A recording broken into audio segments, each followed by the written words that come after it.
It's 9 o'clock in the morning. It's the 11th day of June 2022. It's 64 degrees and cloudy here at Site B, and it's the summer of Vecna. It's time for the summer of Vecna. And if we go over to D&D Beyond, we have not one, but two things regarding the Vecna-ness. His Vecna-ness, his arch-list... Vecna.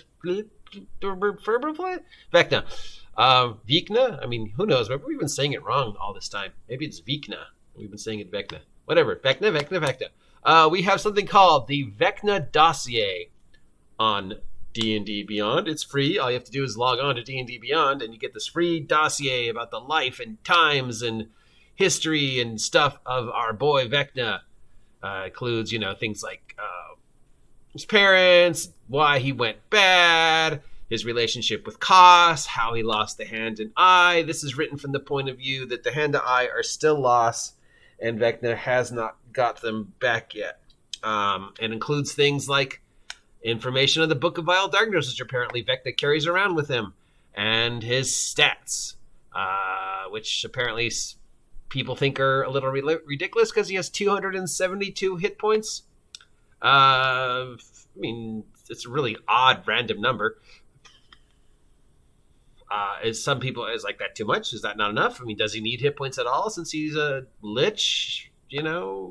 So hard to actually hurt him. I don't really care. It doesn't really seem to be that. I mean, 272 is an odd number. Why not just 270? It does seem rather high, but then he's a high-level wizard who became a lich and then became a god, at least in some places. So 272 might just be the hit points of his avatar, since he's now apparently a god. Or this could be a simulacrum. I mean, you never know. It's Vecna. So it's just a strange random number, and I don't know why people are complaining about it. Stats seem pretty average. His wisdom is kind of high with a 24 wisdom. Why would he have only a 22 intelligence? I'm not sure why they would give him that. I thought undead don't have cons, but they list him as having an 18 con.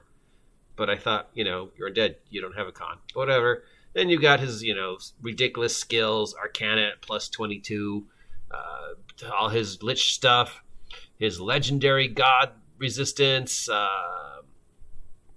what weapons he's carrying, his attacks. He's got this dagger that does 2d8 necrotic damage. His abilities to do stuff, his spells that he might usually cast, other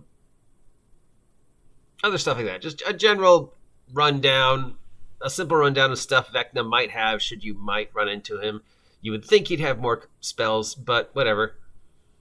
He has access to any spells in the Book of Vile Darkness, so if you're interested in the history of Vecna, that's available. And there's also a free level 20 adventure called Face Off with Vecna. A free 20th level Vecna adventure called Don't Say Vecna. It involves a party of 20th level 5e characters going to a tower that has been taken over by Vecna, dealing with the various minions that Vecna has summoned, and the various puzzles and dungeon-y stuff that the original owners of the tower made in their attempt to gain some level of control over Vecna, which of course they failed, spoilers. And then we have, the details on the fight with Vecna, what happens if Vecna wins, what happens if Vecna loses. And you also have some Vecna-themed backdrops if you are a subscriber, and an article on how to make Vecna the big bad of your campaign by Mike Brainer. So if you've ever wanted more information on Vecna than you can shake a stick at, here is a ton of stuff on D&D Beyond for Vecna. Why is this happening now? Oh, it might have to do with something like the fact that the name of the big bad in this season of Stranger Things is Vecna. But just before anybody goes off on a wild goose chase, no, Netflix is not buying Hasbro. No, Hasbro's not buying Netflix. No, Hasbro has very little say in what goes on with Stranger Things other than the D&D stuff. I'm sure Stranger Things producers had to ask if they could use Vecna and other D&D stuff for this season, and Hasbro never being one to turn down money and recognition, we're like, sure, yeah, go ahead, use Vecna, use D&D imagery. It's the 80s, so there would have been people playing D&D, and yeah, stuff. Of course, now we're speculating what the big bad for season 5 is going to be. We know that they said, well, there might not be a season 5, but then Millie Bobby Brown let slip in an interview apparently that there isn't going to be a season 5 going. So I don't know where they are in the 80s. They should be getting towards the end, right? 84, 85. We have Stranger Things in the 90s. Imagine the 90s retro nostalgia if Stranger Things started doing, 10 years later. Whatever. Will the next one be Tiamat? Loth? It'd be great if they started referencing other things besides D&D. I'd love to see a villain in Stranger Things called Luther or Michael Myers, Interesting that they went with Vecna, such an obscure villain. I mean, you only would know who Vecna is if you're a hardcore D&D fan. Your average just dude who watches Stranger Things would be like, who the fuck is Vecna? But then they probably said the same thing about Doppelganger and Mind Flayer. But so it's free press for D&D. And apparently in regards to celebrate this, the Summer of Vecna, we are starting with a free 20th level adventure and the Vecna dossier. Will we receive more stuff about Vecna as the Summer of Vecna continues? Of course, we've got the Doomed Forgotten Realms alternate history thing that Scott McClintock has created. It's over on the DM's Guild, detailing a Forgotten Realms where Vecna won. And, all the modules happened, but, there was nobody there to stop them, which I love the premise. So, yeah, Summer of Vecna. I wonder what's next. I mean, well, there's already a Vecna figure offered. Maybe they'll do like a special mini set with the characters from Stranger Things and a miniature representing Vecna, because, who doesn't want a D&D figure of 11? Yeah, well, congratulations, Stranger Things, for milking the genre, and congratulations to Hasbro, because now it's just more stuff. And if you're a fan of Vecna like I am, and Fae, and generally horrible things happening to the Forgotten Realms, then this is probably your cup of tea. All hail Vecna. Till next time. Give me back. Oh, it doesn't say is where the hand and eye is, and what the canon is on the status of the hand and the eye of Vecna. The hand, at least in one timeline on the Critical Role, is in the hands of the character that Joe Manolio is running. His Tortle Cleric of Tiamat. That individual has the hand of Vecna in the Critical Role universe, but I don't know if that's canon to Dungeons and Dragons or not. I guess we could do a search to see what is the status of the hand of Vecna.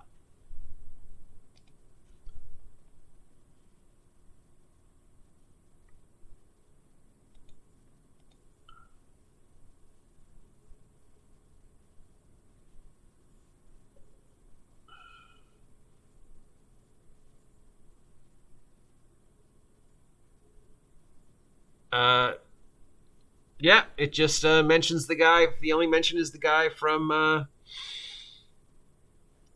the Exandria Critical Role thing. So, at least of this, they're now saying that, I guess, after this dude got the... So, it may be canon that it's in the hands of this guy. I mean, I don't know. It's a fan wiki.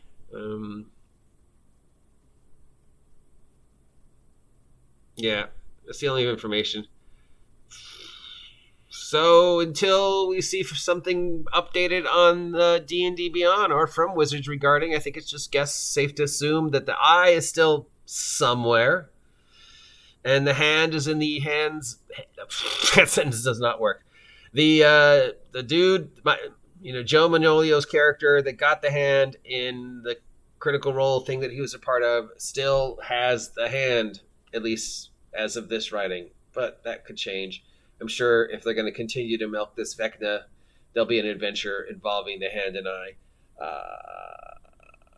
I've used the eye of Vecna before as a Deus Ex in games I've run, but I had a character. I mean, I had a character at the hand of Vecna a long time ago, so is that canon? I don't think so. Anyways, Summer of Vecna. Yeah, stuff. Don't I sound excited? It's time for the Summer of Vecna.